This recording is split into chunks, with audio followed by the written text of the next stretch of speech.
Hi friends, இன்றைக்கி வந்து pepper chicken செய்யலாம் வாங்க. அதுக்கு வந்து சிக்கனை வந்து உப்பும் மஞ்சத்தூள் போட்டு கழுவி வச்சுட்டேன். ரெண்டு வெங்காயம், 2 தக்காளி பழம் எடுத்து கட் பண்ணி வச்சுட்டேன். ஒரு 2 பச்சை மிளகாய், கொத்தமல்லி, கருவேப்பிலை எடுத்து வச்சாச்சு. இப்போது கடாயில் எண்ணெய் ஊற்றி அதுக்கு வந்து கடுகு, சோம்பு போட்டிருக்கேன். நான் வந்து இது ஸ்பைசஸ் வந்து எதுவுமே போடலை. இதெல்லாம் கரம் மசாலா மட்டும் ஆட் பண்ணிக்கிறேன் பெப்பர் சிக்கன்றதுனால. இப்போ பாருங்கள், பச்சை மிளகாய் போட்டு இப்போது ஆனியன் போட்டிருக்கேன். போட்டு நல்லா கோல்டன் கலர் வர்ற வரைக்கும் ஃப்ரை பண்ணிக்கிறேன்.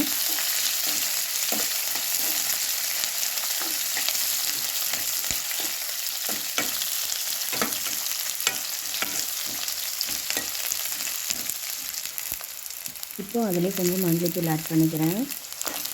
ஆட் பண்ணி நல்லா சாட்டட் பண்ணிக்கிறேன்.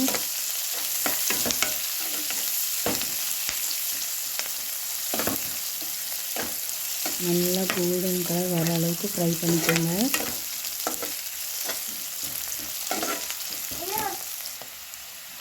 பாருங்கள், இப்போ இஞ்சி பூண்டு பேஸ்ட் வந்து ஆட் பண்ணிக்கோங்க கொஞ்சம்.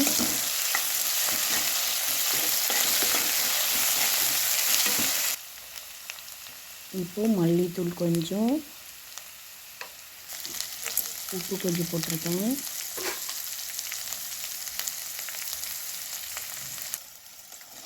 இப்போ வந்து டொமேட்டோ சும்மா 100 rupees தான் சிக்கன் எடுத்துருந்தது. அதை வந்து அதுலேயே ஈரல் தனியாக ஃப்ரை பண்ணிட்டு இது போகிறதுனால நான் 2 ஆனியன் 2 டொமேட்டோ எடுத்துருக்கேங்க.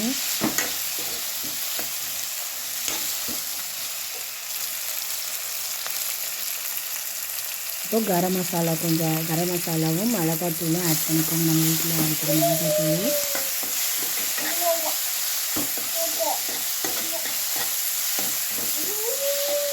நல்லா ஆயில் பிரிஞ்சு வர அளவுக்கு ஃப்ரை பண்ணிக்கோங்க. சூப்பராக இருந்துச்சு, ட்ரை பண்ணுங்கள்.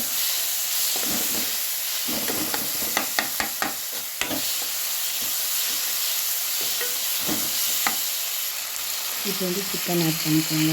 நல்லா மஞ்சள் உப்பு போட்டு கழுவி வச்சுட்டு, ஏன்னா அதனால அப்படியே போட்டு அதில் நீங்கள் வந்து தண்ணியெல்லாம் ஊற்றாதீங்க. அதையே தண்ணி விட்டுக்கலாம். நம்ம ஆல்ரெடி கழுவி வச்சுக்கோங்க இல்லையா, அதனால்.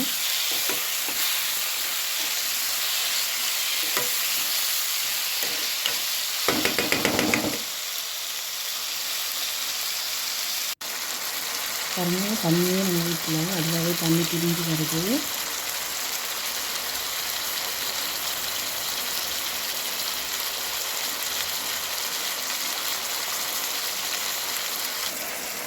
மூடி வச்சு ஓப்பன் பண்ணி பாருங்கள், இவ்வளோ தண்ணி வச்சுட்டு பாருங்கள். சிக்கன் வெந்துச்சான்னு பார்த்துட்டு இப்போ வந்து நம்ம பெப்பர் ஆட் பண்ணிக்கலாம். இவ்வளோதான், இது சிம்பிள் ஃபிஷ் தான். ட்ரை பண்ணுங்கள்.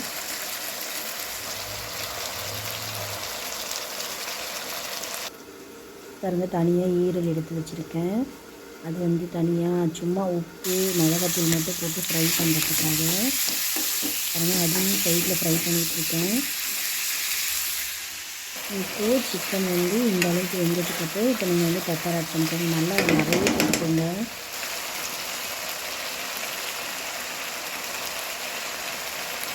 சாக்ஸ் வந்து நிறைய இருக்குனால சூப்பராக இருந்தது. ட்ரை பண்ணி பாருங்கள்.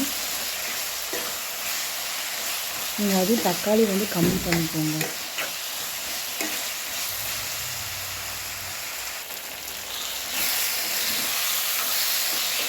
இந்த அளவுக்கு வந்து கொத்தமல்லி தழை வறுத்திக்கோங்க. கொத்தமல்லி தழை பிடிச்சிருந்தால் லைக் பண்ணி, ஷேர் பண்ணி, சப்ஸ்கிரைப் பண்ணுங்கள், கமெண்ட் பண்ணுங்கள். உங்களுக்கு ஏதாவது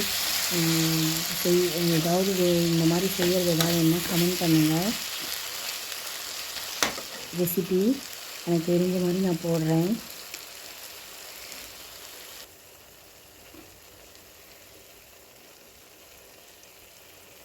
அவ்வளோதான், பெப்பர் சிக்கன் ரெடி. சூப்பராக இருந்துச்சு. சப்பாத்திக்கு ரசம் வச்சு நீங்கள் இதை செஞ்சிட்டிங்கன்னா செம்ம காம்பினேஷனாக இருக்கும். ட்ரை பண்ணுங்கள். பக்கத்துலேயே ஈரல் ரெடி ஆகிட்டுருக்கு. இது சும்மா லைட்டாக லைக் பண்ணி, ஷேர் பண்ணி, சப்ஸ்கிரைப் பண்ணுங்கள், கமெண்ட் பண்ணுங்கள். தேங்க்யூ.